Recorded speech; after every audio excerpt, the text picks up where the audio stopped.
asalaamaaleykum ñu ngi leen di nuyu kenn ku nekk ci turam ak santam imam yow ak imam yi fi nekk yépp ñi ngi bootu ci seen ginnaaw di am yaakaar ngir ñaan gi waaye di am yaakaar it ngir xam nañu ne yéen ak ñi ngeen bokkal kuréel fu ngeen toll yéen a ngi seet nu ngeen ñu ñoddile yiw ci dëkk bi yépp di nuyu DG wu DBF di nuyu ki nga xam ne daf fi ñëw teewal fii directeur général du port di nuyu ki nga xam ne daf fi nekk di modérateur di nuyu suñu frère Dieye mi nga xam ne daf fi représenté suñu beneen frère ñu koy wax Abdoulaye Diaw gën koo miin ci Baba Diaw waaye di nuyu secrétaire généraux syndicat yi di nuyu it ñi nga xam ne ñoo fi teewal suñu beneen frère bu ñuy wax Mbaye Diouf yàlla dogal na man sama cousin la mais di nuyu Abdou Aziz Diop ak bépp représentant société civile boo xam ne teew nga ci jataay bi mais di nuyu retraités yi fi ne ñoom ak magi dëkk bi di nuyu tamit képp koo xam ne danga ñëw wuy si ñi woote bi wala nga bokk ci ñi nga xam ne ñoom ñoo koy organiser te teew fi ñuy mag di ndaw di góor di jigéen ñooñu ñépp ci turu Thiès ñu ngi leen di dalal jàmm ndax d'abord loolu mooy suñu cër bu njëkk beneen bi ci des di ameel ngërëm organisateurs yi ndax lu ñuy def dañu ciy boole lu ñuy def dañu ko yëgal lu ñuy def lu ñu yaakaar ne mën nañ faa féete danañu ñëw teel ci waxtaan ak ñun dama leen wax ne Thiès munta am sans les chemins de fer mësul sax am sans les chemins de fer parce que ba mu amul woon loolu neneen la tuddoon beneen vocation la amoon su ngeen gisee nit ñi miin Thiès kaay mais kaay yu dëkku malee tax te ku ko tudd raay bi nga tudd situation bi fi ne nit ñi xam nañ ko moom la ñu nar a waxtaane surtout ci sensu génne ay solution yoo xam ne ñi xam barab bi miin barab bi ñooy jukki ci ñoom loo xam ne jàpp nañ ne suñ ko defee dana jur saafara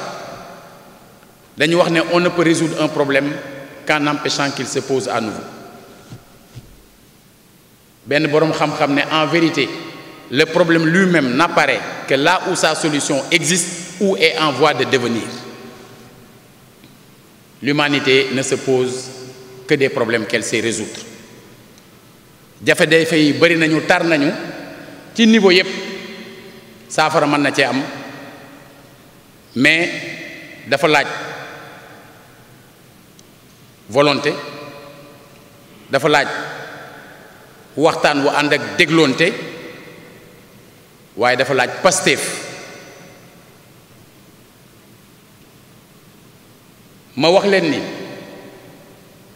amul les cheminots ne le maire de Thiès ne j'ai dit aux commerçants que amul commerçant yi ne le maire de Thiès ne j'ai dit aux différentes populations qui peuvent être impactées par des projets de lotissement que amul yéen le maire le maire est le serviteur des populations sous déggee mission. Donc lu ko war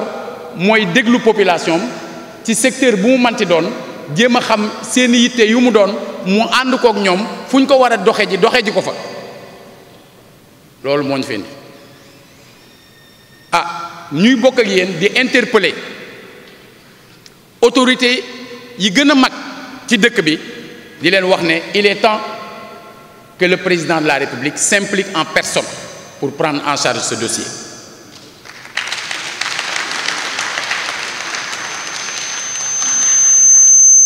dafa am baat bu nit ci di wax la caserne déforme plus qu'elle ne forme waxu ko pour militaire enfermement lay bañ mu koy digal képp kuy kilifa parce que daf caa teg ne un homme d'honneur doit toujours refuser d'être réveillé par le clairon. xam nga tey ki nekk soldat wala mu doon nitu tenue clairon waru ko yee daf koy yëgal ni rassemblement woote nañ ko donc day fekk nga pare. su ma waxee loolu nag dama bëgg a ñaax ñi nga xam ne dañoo jege ki nga xam ne moom la sunu borom dénk mu jiite sunum réew ñi ko jege ma leen di ñaax ci luñ ko gën a mën a dimbali ci attirer attention sur yi nga xam ne moom la doomu aadama yi jàppee farata ñu def ko ngir benn. Le problème des retraités yi nekk ci cheminots yi dañ ko war a régler dans les meilleurs délais et c'est possible. Le problème des salaires yi nga xam ne mooy traîner ba léegi dañ ko war a régler dans les meilleurs délais et c'est possible. yeneen yi nag nga xam ne keroog ci suñu dëju yaay rugisi bi président ñee wax na ko ñépp a ko déggandoo ñun gëm nañu ne avec l'accompagnement de son conseil spécial notre frère Abdoulaye Diaw ak ñeneen ñi nga xam ne yëpp impliqué nañ dans le dossier nous sommes convaincus que nit ñi dinañu jëm dans le sens de voir naka la ñuy tegawaat les rails ci yoonu développement leneen lu mu manti doon ci cadre caaxaan lay dugg may invité nag et ce n'est pas la première fois que ma tenir type de discours boobu yaakaar naa ne ci centre culturel Léopold Sédar Senghor am na waxtaan wu fa amoon mu bokkoon ci ñi nga xam ne ñoo ko doon jiite suñu mbokk Abdoulaye Dieng ma ciy profité di ko jaale ngir ki nga xam ne moo wàcc liggéey ci njabootam ca waxtaan woowu neewoon naa leen ak xalaat bu mënti génn